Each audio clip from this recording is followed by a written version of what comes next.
It's always a great pleasure for me. I've done this once before in possibly 2022 when I'd come to the Bay Area. Met up with a lot of entrepreneurs and also had a Indian Diaspora event. So this is probably the second time, but this is a larger crowd. So I will say what every minister would want to say, and I would say what every Indian would want to say if they were to be here today. It's a place which marks high professionalism, great entrepreneurship, individual effort, and striving for excellence that is not seen anywhere, any part of the world, remarkably by Indians.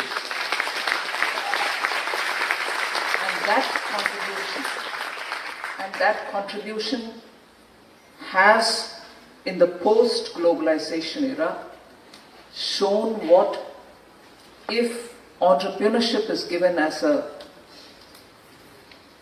important activity, the space for it to function without any obstruction, what it can yield for the entire world, largely our community, the Indian community, but I'm sure there are so many others who have equally contributed to it. So for all those great achievers of this Bay Area, many of whom are here, I would think everyone who's here is part of that great achievement. My first big word of appreciation and thank you to showcase to the world that if there is entrepreneurship, the drive towards achieving excellence, and the effort and determination, wherever you are in this earth, you can showcase your achievements and become that pole star which everyone would want to look up to and say, that's how we should do something here. And so Bengalurus of the world can come about and showcase. So I'm very glad to be here. Motivates me.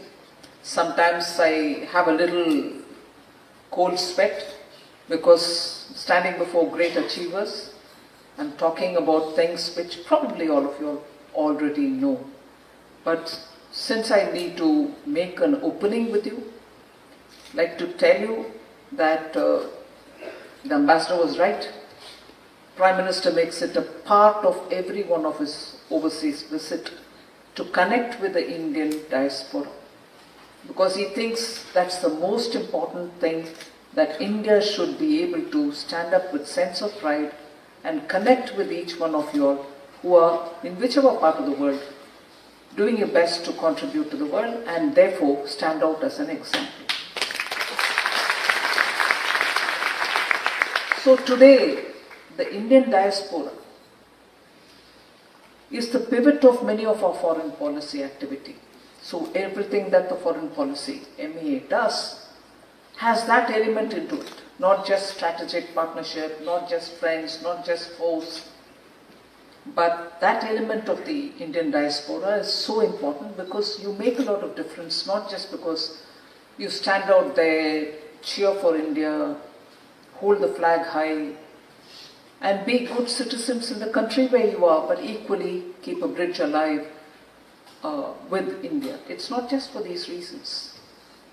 But more importantly, it is through your ideas, your innovation, your new age ways of doing things, your transparent approach to governance. You're laying bare what human beings can do to their maximum if things are made easier on them.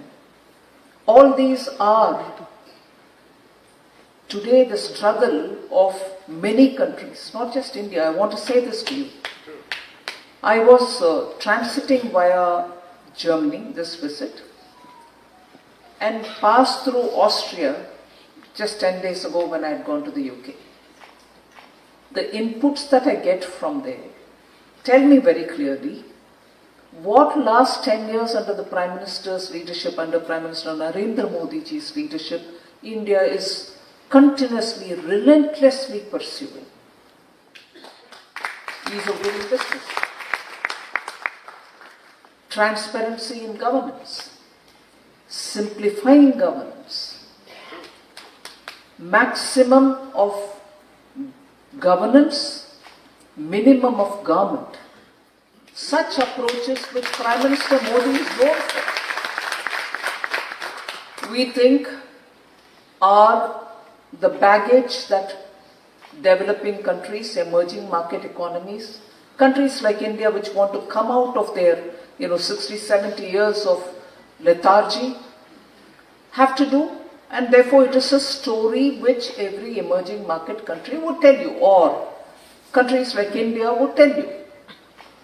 What surprised me, and this is not a consolation for me, but what surprised me was that in European countries too, which were once upon a time the leaders, imperial forces, they were setting the standards for what governments can do with good, favorable policy for industry, for businesses, for entrepreneurship. They have accumulated so much of undergrowth in their governments. To weed them out is the task which many of the new governments which are elected in the recent past in Europe are going through. So when you hear that, and when you look at Prime Minister Narendra Modi's vision that you do this first to make the country easy to live in, easy to operate in, easy to work in, and therefore make government be present in minimum areas, but governance to be improved, you just think it is therefore not something which India has to do because you were under colonial rule, or India has to do because the pace at which the earlier governments probably didn't do, we have to make up for. But it is today the feature of many, possibly even governments which are developed in developed countries.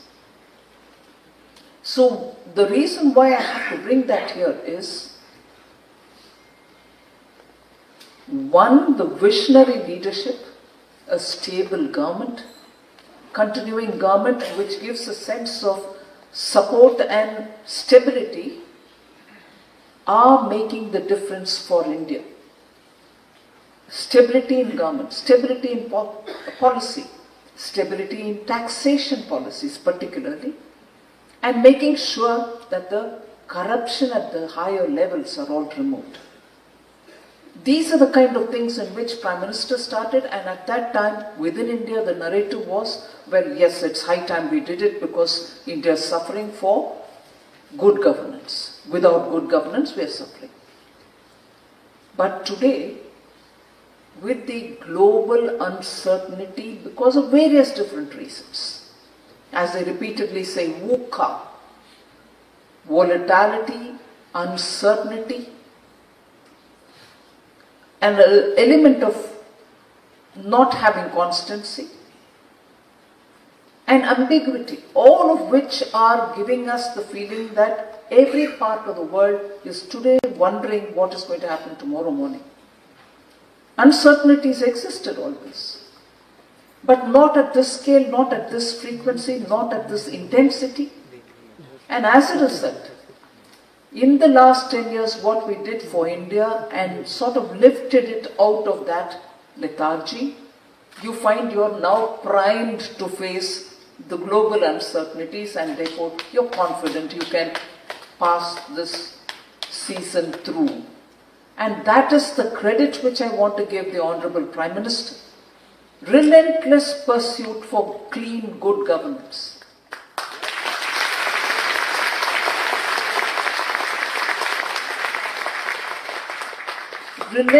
Relentless pursuit to open up every opportunity for India. New technologies, youthful entrepreneurship, skilling, bring in advanced chemistry, which is so required for your large-scale batteries. Look at the commitments for renewable energy. Not just commitments, fulfilling those commitments well in time. And I repeat this everywhere, well in time with your own resources. Global commitments were made. $1 billion so and so for every year. Whether that comes or not, it hasn't come is the truth, which everybody knows. But we didn't wait. We went about improving. That is why you find that by 2030, the nationally determined commitments which were given for climate action, India is well in time to fulfill each one of them. So, every area has been opened up. India, because we are the largest populous country, our youth population is very high. Job opportunities are being created through government. Employment-linked incentives are being given. In July 2023 budget, we had come up with 4 major supporting first-time employee, supporting and giving subsidies to the employers, making sure we come up with an internship in top 500 companies so that our youth can be exposed to what it takes to get a job, what skills are required, and also enabling states to have such training centers for giving training and upskilling our youth. So, this is one elaboration that I've done, but the productivity-linked incentive scheme, which is offered to 14 different sectors, many of which are newer areas, semiconductors, photovoltaic cells for the solar power, equally supporting startups, giving a fund of funds so that they can benefit from it, as much as looking after the desperately needy poor, not forgetting them. So I can elaborate on each one of these, but I'm sure watching India closely, all of you all are well informed on the subject, so I wouldn't want to elaborate and take your time and look forward to the interaction. But I would for a minute elaborate on what Ambassador rightly said, since you are here. The India-United States relationship is of a special relationship category. It is a strategic partnership. It's a comprehensive strategic partnership. And since I was in defense earlier, and even now, the kind of decisions that we're taking are well integrating us into the defense areas as well of the United States. And there is something which is a kind of a compact where comprehensive capitalization of the opportunities that exist for military partnership and also for accelerating commerce and technology, the compact, is also something which is being activated. So it is not just the trade relationship. In United States is the biggest trading partner for India. And that is why in February, when Prime Minister of India came, Shri Narendra Modi ji announced what is today 210 billion trade partnership will touch 500 billion by the year 2030, which is another 5 years. So it is just not words or MOUs, it's action-related relationship. And in that, the role that the diaspora plays, I see, is a very important one. Not just being a live bridge, not just being the center for our foreign policy or for many of our industry policy and so on, but each one of you all have something unique which the Indian diaspora is well known for. You've not lost ground, you've not lost touch, you've not lost memories of India, and you keep that alive, not just with a cultural performance, but in so many different ways. And for that I appreciate you. And in that, therefore, you're not just going to have to be the bridge. You can mentor startups in India. Where you're ready to fund some of them, you can choose your startups to fund them. You can become commercial and business partners with many of the Indian enterprises which are doing very well today. These are, for a minute, I do not want you all to mistake me when I say this line, but I upfront seek your indulgence. These are not favors that you need to do. You have your love for your village, please do something there. You have your extended family, please do something as you would wish. Those are favors which you want to do. I'm not commenting on that. I'm more seeing the potential for opportunities where you can contribute and gain. And equally give that opportunity for Indians to gain from it, because you can know the psychology. You have that soft skill, you have the technology, you have the innovation, you have the patent. Work with somebody who you think has the potential to translate that patent for a commercial purpose. You benefit, US benefits, India benefits, that particular partner of yours benefits. When we say India is the fastest growing economy, and when the IMF or the World Bank recognizes that India, because of the growth potential, can be India, China, many other such countries, can be the engine to pull the world trade which is in the negative or just about positive zone. They recognize the potential that exists in India. And by us growing with that potential, we will probably be able to lift that trend which is seen globally because of the various uncertainties, keeping growth low, keeping trade low, but keeping inflation high in some places. And as a result, in some other places, people think, oh, is there going to be a recession? But in this environment, if India is recognized for its potential, the economic strength that it has, if you high-end achievers in this area see the potential to partner with India, individually or commercially, corporation to corporation, you benefit, United States of America benefits, India benefits, Indian businesses benefit, and together we are going to have to lift the global trade and growth. I think that's a very big contribution Indian diaspora here can do. I won't take more of your time. I appeal to you to take more interest and partner with India in the areas that you choose. And help our two countries to grow and prosper.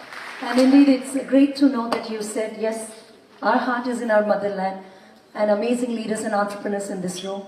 But this question that we ask always, what is the primary need of the hour right now, the way we all can focus?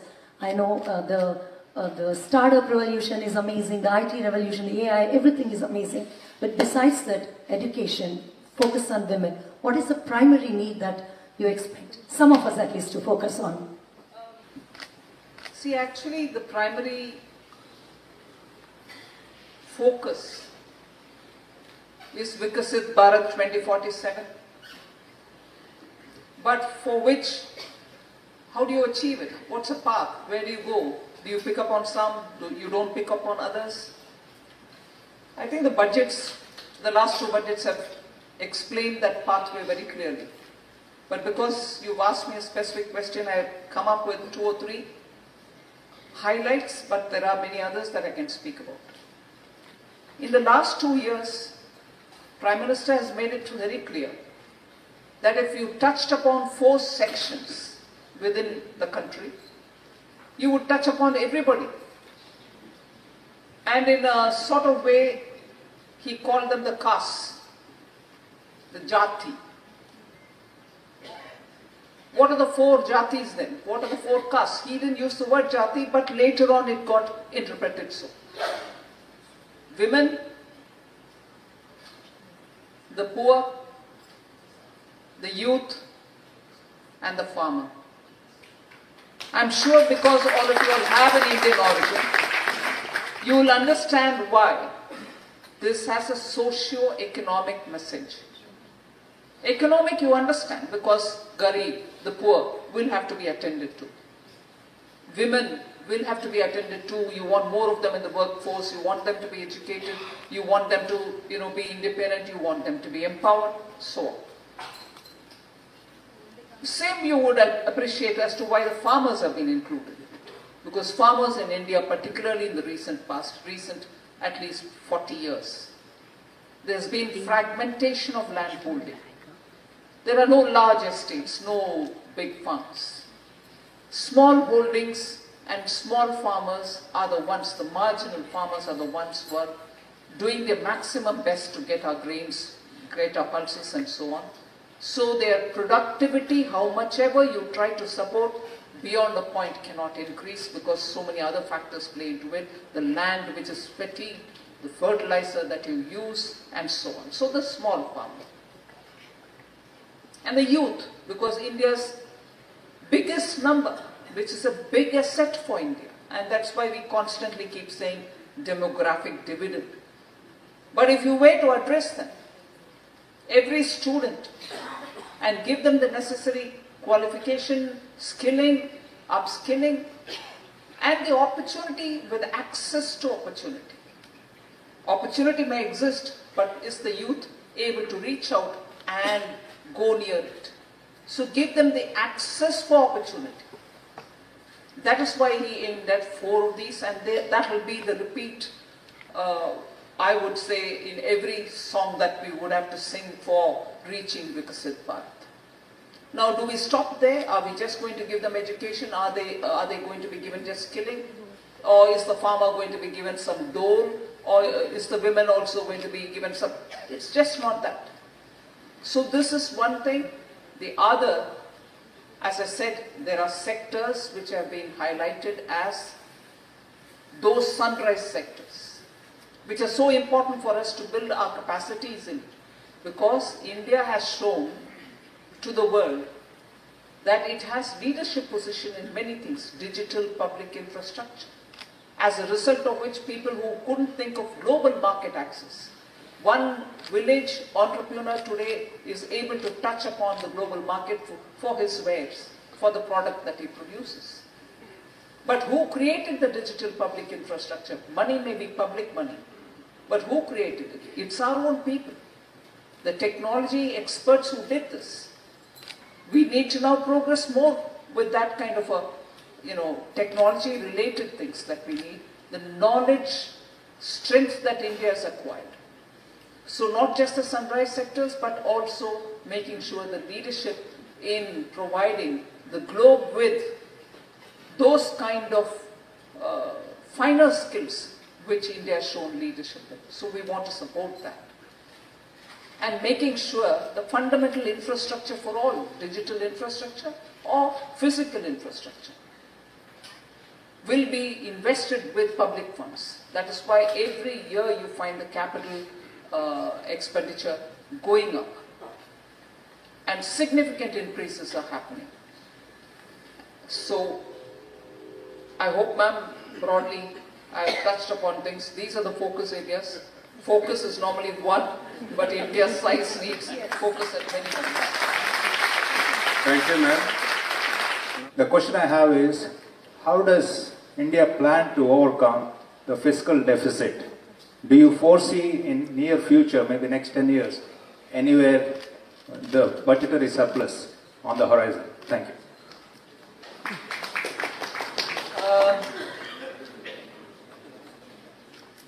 I don't know if you take interest in reading India's budget statements. They're long sometimes. But in the last few years, we made some attempt to shorten it. But at least that part which pertains to fiscal deficit is normally, you don't have to search it all over the budget, it's at the tail end. So it'll be easy to go searching for it. You'll get it readily. It was during COVID. When because of the lockdown, the deficit actually rocketed up. And even immediately after that, we came up in 2021 with a clear signal as to how we want to manage our deficit. we gave ourselves year-by-year target and said by the year 2026, our fiscal deficit will come well below 4.5. And that is exactly what we've been following without fail each year. Now, will India be able to achieve the goals it set for itself on fiscal deficit, or will it manage its finances prudentially?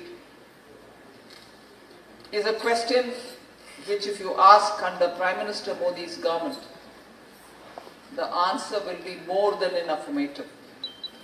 He is somebody who is very conscious that money has to be spent, yes, particularly to help those who are needy.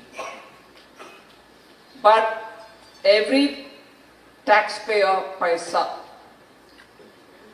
will have to go to the right cause, be spent properly, and you should get the bang for the buck, is something which even as a Chief Minister in Gujarat, Prime Minister Modi had followed, and that's the principle with which he is running the government even now.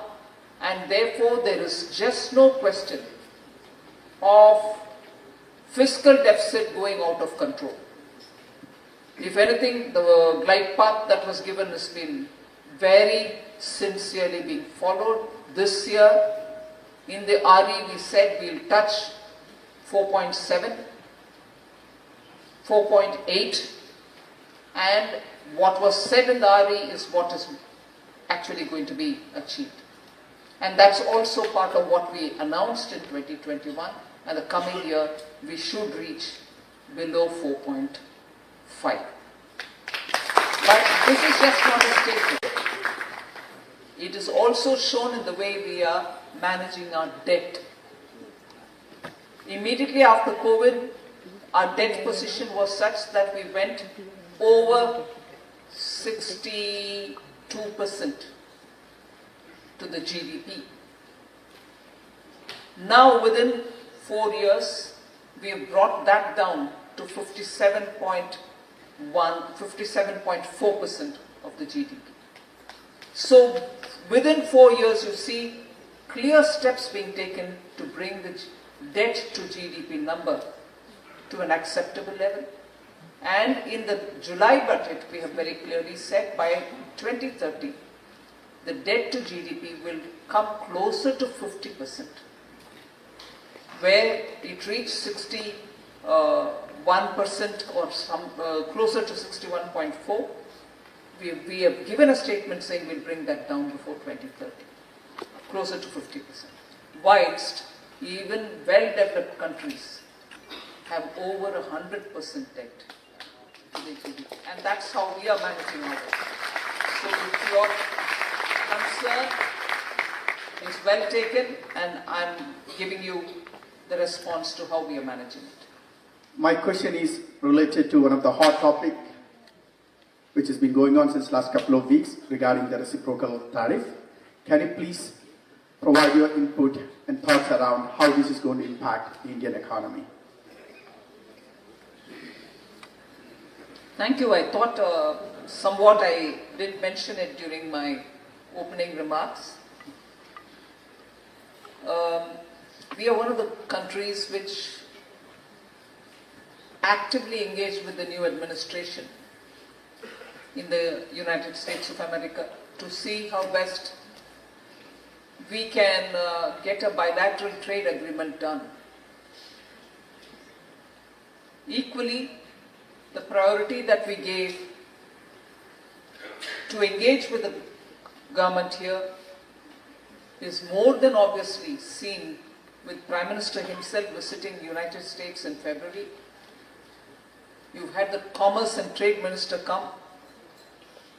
I've come here because I also have the IMF and World Bank meeting, but I'm scheduled to meet the Treasury Secretary, my counterpart here. So the keenness with which we are engaging with the US administration, even as I talk, I think the Vice President of the United States of America is in India. He will be engaging with the Prime Minister hopefully this evening or tomorrow. In between all this, the additional USTR had visited India to see the progress or to engage with the negotiating team who's dealing with the tariff-related negotiation and with the bilateral trade agreement that we want to sign. In fact, the progress of the agreement or the trade agreement that we are working on, at least a first tranche is something which we hope to conclude positively by the fall this year at the highest level from the USTR's office. Yes, subsequently you've had the Treasury Secretary himself engaging with the Japanese team have come here and so on. So the long and short of engaging with the US is not just for tariff related, this reciprocal tariff related matter, but in the interest of keeping an agreement in mind and in the interest of our largest trading partner with whom we need to have an agreement, we are working in order that by fall this year, we should at least have the first phase of the agreement signed. My question is, how does current budget allocation help India achieve future world leadership goals?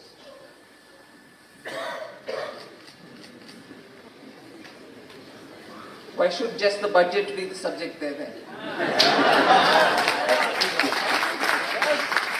Our achievements for the startups, our achievement in the space sector, our achievements post, let us say, 2022 in the semiconductor area, and also in the renewable energy space with us coming up with a small modular nuclear energy as an alternative, because the GCCs are coming in a very big way to India. You need the base energy. So there are so many different ways, and also for that matter, in the World Bank, the knowledge partnership that countries want to have. World Bank is the repository of various kinds of best practices in various socio-economic sphere in finance. We are also hoping that with the World Bank we will be able to show India's achievements in the digital public infrastructure space, in renewable energy space, in skilling and job creation, particularly for AI related matters. So, not just the budget. There are ever so many ways in which we can engage with the world. Thank you, ma'am. If you like the video, do like, comment, share and subscribe.